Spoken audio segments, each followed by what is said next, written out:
कुछ दिनों पहले इंटरनेट पर मुकेश अंबानी के बेटे अनंत अंबानी का एक नया ब्रांड बहुत वायरल हुआ, वनतारा क्रीमरी, एक प्रीमियम आइसक्रीम ब्रांड। सोचिए, जब देश के सबसे अमीर, सबसे रिसोर्सफुल और सबसे बड़े वेल्थ क्रिएटर्स ही D2C मार्केट में आकर आइसक्रीम बेचेंगे, तो इस देश में डीप टेक, AI और सेमीकंडक्टर्स आखिर बनाएगा कौन? इंडिया को आज अपना इलॉन मस्क चाहिए, अपना आईफोन चाहिए, पर ग्राउंड रियलिटी बिल्कुल उल्टी है। आज FIIs इंडियन स्टॉक मार्केट से अपने थाउजेंड्स ऑफ करोड़ कंटिन्यूअसली बाहर निकाल रहे हैं, क्योंकि उनके अकॉर्डिंग इंडिया में AI नहीं है, कोर टेक नहीं है और रियल इनोवेशन भी प्रैक्टिकली जीरो है। और अगर हमें ग्लोबल सुपर पावर बनना है तो हमें ट्रेडर्स नहीं, बिल्डर्स और इनोवेटर्स बनना पड़ेगा। पर आखिर हमारा इकोसिस्टम इस आइसक्रीम, शैम्पू और फूड डिलीवरी के जाल में फंस कैसे गया? आज इस वीडियो में उसी स्टार्टअप इल्यूशन के सच को समझेंगे, साथ में ये भी देखेंगे कि क्यों इंडिया के सबसे बिगेस्ट कॉर्पोरेट्स भी D2C में ज्यादा इंटरेस्टेड है, ना कि कुछ बहुत बड़ा करने में। एंड ये सब कैसे चेंज हो सकता है। एंड जल्दी से इस चैनल पर 3 लाख सब्सक्राइबर्स भी करवा दो। मैं हूं झील and you have already started watching upgrade. Chapter 1, दुकानदारी।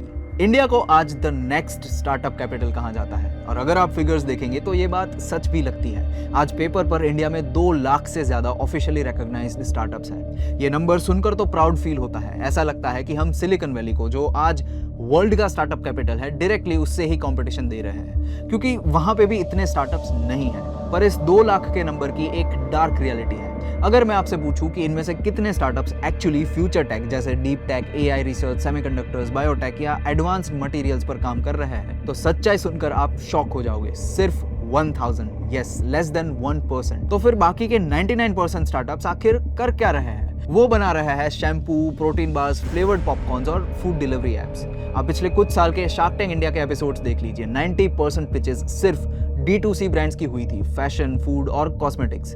मैरिको ने हाल ही में एक पॉपकॉर्न ब्रांड 4700 BC को 226 करोड़ में खरीदा है। कंपनी लॉस में थी पर वैल्यूएशंस हाई थे।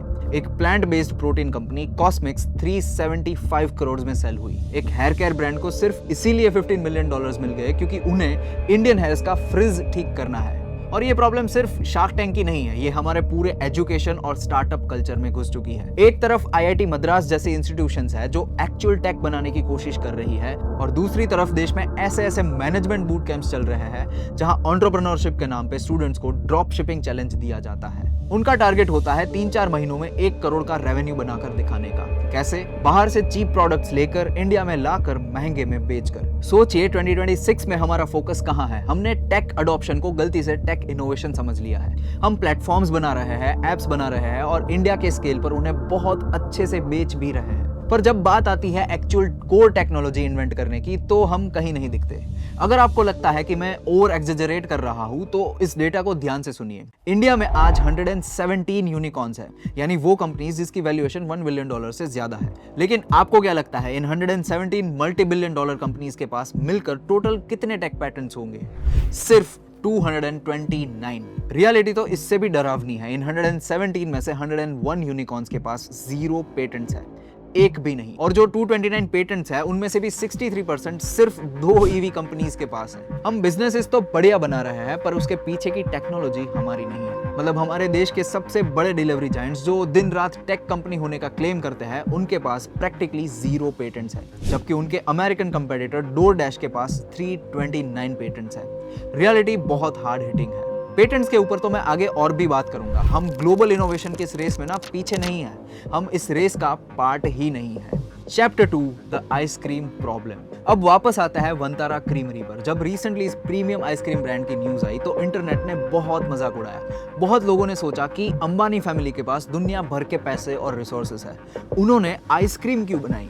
चाइना के CATL की तरह बैटरी जायंट खड़ा कर सकते थे, या डीप सीक जैसा कोई हैवी AI मॉडल भी लॉन्च कर सकते थे। आइसक्रीम क्यों? ये क्वेश्चन बहुत वैलिड है। मेरा भी पहला रिएक्शन यही था, पर जब मैंने इसके पीछे के नंबर्स और इकोनॉमी को थोड़ा ध्यान से समझा तो सच्चाई थोड़ी स्कैरिंग लगी। चलिए एक डीप टेक कंपनी जिसने सेमीकंडक्टर बनाने का सपना देखा, उसकी बात करते हैं। इंडिया के अपने टेक यूनिकॉर्न ज़ोहो की। उन्होंने प्रैक्टिकली ये ट्राई किया है। कर्नाटका में इनकी तरफ से 3500 करोड़ का सेमीकंडक्टर प्रोजेक्ट अनाउंस हुआ और फिर थोड़े ही दिनों में प्रोजेक्ट को साइड करना पड़ गया। क्यों? क्योंकि उन्हें फैब्रिकेशन प्रोसेस के लिए कोई प्रॉपर ग्लोबल टेक्नोलॉजी पार्टनर मिला ही नहीं। इंडिया का डीप टेक इकोसिस्टम इतना फ्रजाइल है कि जोहो जैसी कंपनी जिसके पास पैसे, इंटेंट, नेटवर्क सब कुछ है, वो भी वहां फंस गई। अब एक नए डीप टेक स्टार्टअप के एंगल से सोचिए, एक वर्किंग प्रोडक्ट बनाने में ही 7 से 10 साल लग जाएंगे और बनने के बाद उसे खरीदेगा कौन? गवर्नमेंट या बड़ी कॉर्पोरेशंस, जिनकी प्रोक्योरमेंट कमिटीज के आगे फाइल क्लियर होने में ही महीनों निकल जाते हैं। रिस्क तो बहुत बड़ा है ही, बट इनिशियल मार्केट भी बहुत छोटा है। अब इसके कंपैरिजन में वंतारा क्रीमरी और फॉर दैट मैटर किसी भी D2C ब्रांड को देखिए, इंडिया में इस वक्त ऑलमोस्ट 15 करोड़ एफ्लुएंट कस्टमर्स हैं। ये वो लोग हैं जो प्रीमियम प्रोडक्ट्स आज और अभी खरीदने के लिए तैयार बैठे हैं। एक ब्रांड बनाओ, एस्थेटिक पैकेजिंग करो, इंस्टाग्राम पर वायरल हो जाओ और डायरेक्ट डिलीवरी शुरू कर दो। रिजल्ट महीनों में नहीं, हफ्तों में रेवेन्यू आना शुरू हो जाएगा। इस रियलिटी को समझने के लिए आपको इंडिया का डिमांड पिरामिड भी समझना होगा। टॉप पर है वो 15 करोड़ की पॉपुलेशन जो एफ्लुएंट प्रीमियम बायर्स है, बीच में है वो 30 करोड़ लोग जो एस्पिरेशनल है और जिन्हें कन्वीनियंस चाहिए, एंड बॉटम पे है 100 करोड़ वो लोग जो लेबर और डेली स्ट्रगल की इकोनॉमी में जी रहे हैं। और यही हमारी सबसे बड़ी प्रॉब्लम है। इंडिया का इकोनॉमिक स्ट्रक्चर टेक्निकली इस तरह से डिजाइन हो चुका है कि आज एक नया D2C ब्रांड या फूड डिलीवरी ऐप बनाना एक डीप टेक कंपनी बनाने से 100 टाइम्स ज्यादा लॉजिकल लगता है। असली ट्रेजेडी ये नहीं है कि अंबानीज ने आइसक्रीम बनाई, असली ट्रेजेडी ये है कि इंडिया का स्ट्रक्चर अंदर से इतना टूटा हुआ है कि आज एक आइसक्रीम ब्रांड बनाना सबसे सेफ और रैशनल चॉइस लग रहा है, क्योंकि हमारा सिस्टम आपको इनोवेशन करने ही नहीं देता, सिर्फ दुकानदारी करने देता है। Chapter 3, the royalty slavery. अब मैं आपको एक ऐसा फिगर बताता हूं जिस पर रोज रात को नेशनल टेलीविजन पर डिबेट होनी चाहिए। $14.3 बिलियन, ये उतने पैसे हैं जो इंडिया हर साल फॉरेन कंट्रीज को दे रहा है सिर्फ उनकी टेक्नोलॉजी यूज करने के लिए, जिसे बिजनेस टर्म्स में इंटेलेक्चुअल प्रॉपर्टी राइट्स कहते हैं। 2014 में ये फिगर सिर्फ 4.8 बिलियन था और आज एक डेकेड में ये ऑलमोस्ट 3 टाइम्स ज्यादा बढ़ चुका है। और बदले में इंडिया अपनी खुद की टेक्नोलॉजी IP से कितना कमा रहा है? सिर्फ $1.5 बिलियन। इसको अगर दूसरी कंट्रीज के साथ कंपेयर करें तो अमेरिका अपनी रॉयल्टी से हर साल $124 बिलियन और जर्मनी $60 बिलियन कमाते हैं, और हम हर साल $12 बिलियन के लॉस में चल रहे हैं। आज इंडिया में जब भी कोई स्मार्टफोन सेल होता है तो चिप रॉयल्टी के नाम पर उसका डायरेक्ट कट क्वालकॉम के पास जाता है। हर एंड्रॉइड फोन का थोड़ा शेयर गूगल ले जाता है, हर EV बैटरी का कट CATL या पैनासोनिक के पास जाता है। और आजकल जो AI टूल्स हमारी इंडियन कंपनीज यूज कर रही है उसके पैसे डायरेक्टली OpenAI और माइक्रोसॉफ्ट के पॉकेट्स में जा रहे हैं। आप प्रॉब्लम समझ रहे हैं? जैसे जैसे इंडिया ग्रो कर रहा है, हमारी इकोनॉमी बड़ी हो रही है, हम ज्यादा डिजिटल हो रहे हैं, ठीक वैसे वैसे इन फॉरेन कंपनीज की फ्री की इनकम भी बढ़ रही है। हम हमारी कंट्री की इकोनॉमी को एक ट्रेडमिल पर दौड़ा रहे हैं जहां जितना तेज भागेंगे उतनी ज्यादा कैलोरीज बर्न होगी, पर रियलिटी में कुछ नहीं बदलेगा। और इस ट्रेडमिल वर्सेस रियल ग्रोथ के डिफरेंस को देखना है तो चाइना का एग्जांपल लीजिए। 2024 में चाइना ने अकेले AI और सेमीकंडक्टर्स में $12.3 बिलियन इन्वेस्ट किए, वहीं इंडिया ने अपने पूरे डीप टेक इकोसिस्टम में मिलाकर सिर्फ $1.6 बिलियन। चाइना की टोटल स्टार्टअप फंडिंग का 35% डीप टेक में जाता है, जबकि हमारा ओनली 5%। वो अपना पैसा फ्यूचर बनाने में लगा रहे हैं और हमारे स्टार्टअप इकोसिस्टम्स हमें ही शैम्पू और पॉपकॉर्न बेचने में लगे हैं। और इस बड़े गैप का एंड रिजल्ट आज आपके सामने है। चाइना के पास आज पूरी दुनिया को डोमिनेट करने वाले BYD, DJI और ByteDance यानी टिकटॉक है, और इंडिया के पास ब्लिंकिट, ज़ेप्टो, स्विगी और अब वंतारा क्रीमरी भी है। जब तक हम एडवांस टेक नहीं सीखेंगे, हम ग्लोबल रेस में सिर्फ कंज्यूमर्स बनकर रह जाएंगे। और इंडिया में नेक्स्ट डीप टेक स्टार्टअप्स बनाने के मिशन में अपग्रेड स्कूल ऑफ टेक आपके साथ जुड़ा है, so do check it out. Chapter 4, minds on bikes.